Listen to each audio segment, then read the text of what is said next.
안녕하세요. 저 방금 소개받은 저는 문석충 세무사라고 합니다. 이 분야를 거의 한 7년 동안 해오고 있는데,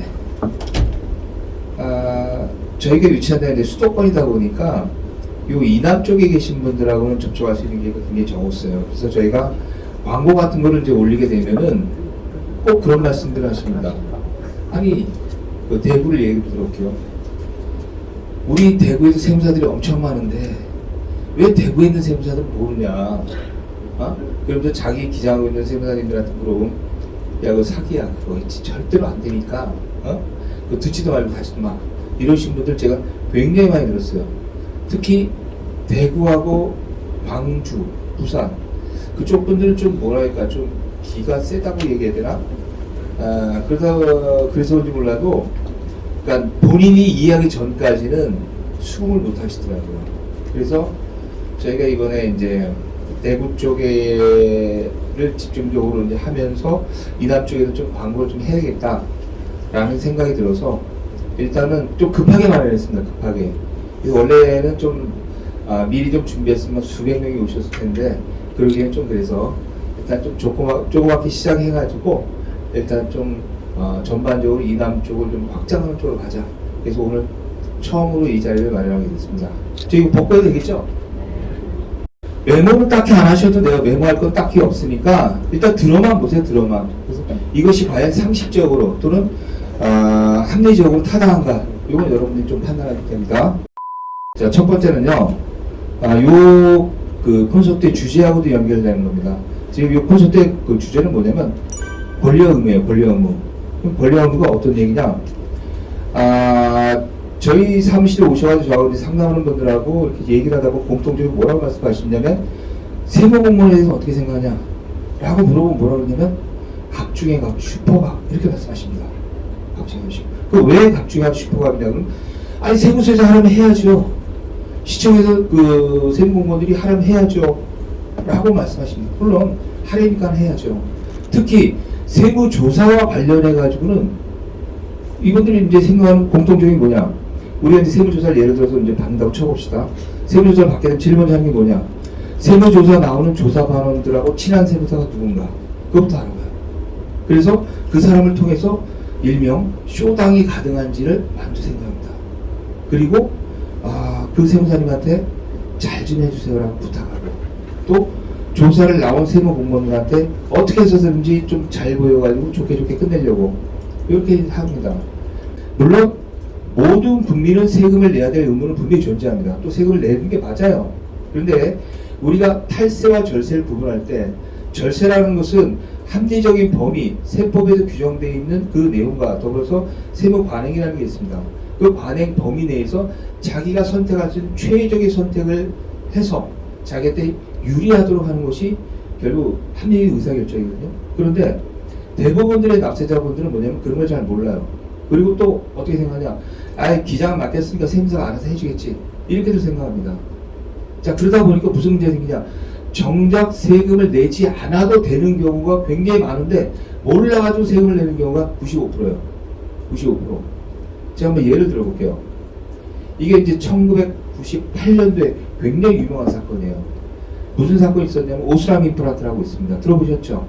네, 임플란트 만들면서 이 회사가 세무조사를 받았어요.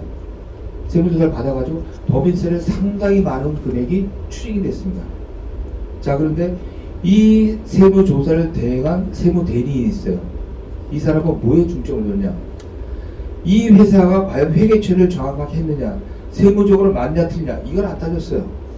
안 따지고 뭘 따졌냐? 우리가 소위 말해서 세무조사가 끝나게 되면 세무조사와 관련 결과 통지를 납세자한테 송부합니다. 송부를 하고 송부한 날로부터 한 달 내 과세전 적부심사라는 기회를 주도록 돼 있어요. 그리고 과세전 적부심사 기회가 지나가면 한 달이 지나면 그때 가서 고지를 하거나 또는 과세정부심사 결과 통지서가 기각 결정이 나면 그때 세금 고지서를 고지하도록 돼 있어요. 자, 그런데 세무서에서 기각 계산을 잘못한 거야. 딱 하루를 남겨놓고 세금 고지서를 딱 보낸 겁니다. 자, 그러다 보니까 납세자가 어떻게 했어요? 다른 거 내용은 아예 거들떠보지도 않고 과세전 적부심사 기회를 안 줬기 때문에 이 부가처분은 위법부당하다 해서 소송을 걸었어요. 그래서 절차 위반이다 해서 소송을 걸어서 심사, 심판, 불복에서 다 깨지고 행정소송 가서 1심, 2심 깨졌습니다. 대법원에서 뒤집어졌습니다.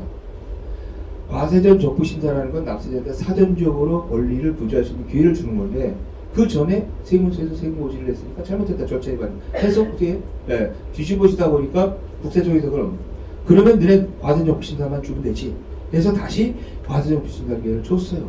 그러니까 이 사람들이 다시 또 소송을 거는 겁니다. 과세전 적부심사 기회를 안 준 거로 인해서 부가처분은 취소가 돼야 되는 거지 우리가 궁극적으로 하는 것은 과세전 적부심사 기회를 달라는 게 아니다 해서 소송 걸어서 이겼어요. 자, 그럼 여기서 시사하는 바가 뭐겠습니까? 이 업체 또는 이 납세자에게 처한 어떤 내용 그 중에서 가장 최적의 방법이 뭔가를 찾아야 되는데 기존에 있던 세무 대리인들이나 납세자들은 뭐냐 이런 건 생각을 못했어요. 아예 생각을 못하고 우리가 이거 말이야 입금 사람 시킨 거 어떻게 됐지 송금사님 뗀거 총수입 빼고 부가세 이게 어떻게 좀 줄이면 이 생각밖에 못하더라 이거예요. 그래서 제가 보니까 정작 세금을 한 푼도 안 내도 되는 사람들이 거의 95%가 되는데 이런 절차 위반 같은 거 좀 따져보면은 그런데 세금을 다 낸 거예요. 억울하게 더 웃기는 건 세금을 못 내요. 못 내면 어떻게 됩니까? 체납자가 되죠. 체납자는 신용불량자도 아무것도 못해. 그러니까 경제활동도 자기 이름으로 못하고 거의 뭐 죽기 일부 지는 사람들이 무지무지 많아요. 자 여기서 근본적으로 과세관청이 잘못한 경우도 있어요. 그런데 더 나쁜 건 뭐냐 세무 대리인이 그런 걸 알아가지고 이런 부분을 어필했었으면은 충분히 이 사람들을 사전에 구제하고 또 지금 정상적으로 경제활동 할 수 있는 사람들이 경우가 굉장히 많은데 올라가지 못하는 경우들이 어마어마하게 많더라 이거예요. 그래서 제가 조금 전에 부산하고 대구 잠깐 말씀드렸습니다만은 한 분이 이제 대구에 사시는 분이었는데 이분이 이제 재혼하시는데 남편분이 체납자가 된 겁니다. 그래서 부인이 그러면 너를 한번 살려줄 테니까 네가 어떻게 방법을 찾아봐라. 그래서 저희 사무실 오신 거예요. 오셨는데 이런 얘기 들어서 수수료 얼마입니다 라고 했더니 이분이 이제 가서 이제 재혼하신 분한테 얘기를 한 겁니다. 수수료 얼마를 주면 이렇게 처리한다고 하더라. 그러니까 그 얘기를 들은 그 부인이 대구에 있는 이제 세무사무실은 다 다닌 겁니다. 변호사무실한테 그런 게 어디 있어? 말 같지도 않은 소리 너 돈 달린다? 이렇게 된 거예요. 그래서 그분이 부인을 데리고 와가지고 설득을 시켜달라는 거예요 나한테. 내가 왜 설득을 시켜야 되냐 내가. 그건 당신이 하는 거지. 그래서 왔어요. 그러니까 뭐 부인이 오셨는데 굉장히 의심스러운 누초를 막 얘기해요. 그래서 우리는 계약할 때 조건보다 안 되면 우리 수수료 돌려주니까 너무 걱정 안 해도 된다. 아 그랬더니 그래도 못 믿겠다고 그러더라고요. 그래서 내가 이제 화가 나가지고 있어. 그러면 좋다. 그러면 나중에 되면 너 어떡할래? 내가 안 바꿔서 되면 어떡할래? 그럼 되면 주겠대. 그래서 이제 그걸 면책을 시켜준 거예요. 그리고 나서 이제 그분한테 그런 얘기를 했어요. 했더니 그분이 하시는 말씀이 바로 그겁니다. 진작에 이걸 알았다고 한다면 내가 몇 년 동안을 덜 고생했을 거 아니냐 이렇게. 그래서 지금이라도 내가 이제 정상적으로 생활하게 된 게 다행이다. 고맙다고 얘기를 하시더라고요. 결론적으로 말씀드리면 뭐냐? 권리와 의무 관계를 좀 생각을 하셔야 된다. 이 말씀은 사고 방식을 바꾸셔야 돼요. 사고 방식을. 사고 방식이라는 건 뭐냐면 저는 이런 표현을 씁니다. 세무조사할 때는 과세관청의 시간이지만 세무조사가 끝나고 세금 고지가 나고 나면 그때부터는 납세자의 시간이다. 저 이런 말을 표현해요. 네. 아무튼 조사를 하니까 과세관청에서 자기들이 원하는 바 뭐 이런 걸 다 처리를 하겠죠. 그때는 잘 보이고 어떻게 되겠지만 잘 보여달라고 좀 봐달라고 이렇게 얘기를 하겠지만 그 행위가 다 끝나고 세금이 고지가 되면 그때부터 납세자가 과세관청이 혹시라도 잘못한 게 있다고 한다면 그걸 빌미 삼아서 자기 권리 구제를 얼마든지 할 수가 있다는 얘기입니다. 다시 말씀드려서 세무서에서 세금을 고지를 해요. 세금 고지.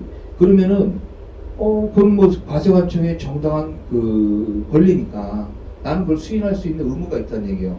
자 그런데 고지가 다 끝났어요. 그럼 나는 이 고지가 정당한 고지인지 아닌지를 따져 물을 수 있는 권리가 또한 있다는 얘기예요. 내가 세금을 안 냈어요. 세금을 안 내면 세무서에서 체납처분 일종으로 압류를 합니다. 압류. 그랬을 때 나는 당연히 압류를 하는 거겠지 라고 생각도 하지만 과세관청에서 요구할 수가 있겠죠. 이 압류 처분이 과연 정당한 압류 처분인지 또는 적법한 절차에 의해서 압류 처분을 한 건지 요구할 수가 있다는 얘기예요. 근데 안 해요. 왜 안 하냐? 첫째, 우리나라 사람들이 너무 착해요. 착하다는 얘기는 뭐냐면 세금을 못 낸 내가 죄인이지 어따 대고서 내가 과세관 청한테 너희 똑바로 해 안 하면 내가 지켜볼 거야 라고 얘기할 사람 누가 있어요? 없어요. 두 번째, 모르니까 이게 과연 적법한 절차인지 아닌지를 몰라요. 그러니까 이게 과연 정확한 건지 또는 위법한 건지 판단할 능력이 안 돼. 세 번째, 이게 제일 중요해. 그런 여러분들을 도와줄 만한 주변인들이 없어요. 변호사들이나 세무사들한테 찾아가서 세무사님 이게 압류가 됐는데 이게 과연 적법한 압류입니까? 라고 물어봤을 때 그걸 아는 세무사님이 대한민국에 한 명도 없어요. 한 명도. 그냥 아이고 시간 지나면 없어져요. 예? 뭐 했겠죠. 이런 식으로 얼버무린다는 얘기예요. 얼버무려. 이게 왜 그러냐면 모르니까 이게 얼버무리는 거거든요. 그래서 이 세 가지가 중첩적으로 작용하다 보니까 납세자라는 분들은 자기가 그거를 구제받을 수 있는 권리가 있다는 조차도 모르고 있어요. 조차도. 그래서 제가 드리고 싶은 말씀은 세금은 내야 되는 겁니다. 세금은. 그런데 그 세금과 관련해서 고지라든지 독촉이라든지 압류라든지 이런 부분에 대해서 과연 정확하게 세금이 고지가 된 건지 또는 적법하게 압류가 된 건지 이걸 따져 물을 수 있는 권리도 여러분들에게 있다 이겁니다. 있어요. 그래서 혹시라도 내가 만약에 그렇게 진행이 된 게 있다라고 한다면 지금이라도 되짚어보자는 얘기예요. 되짚어보자.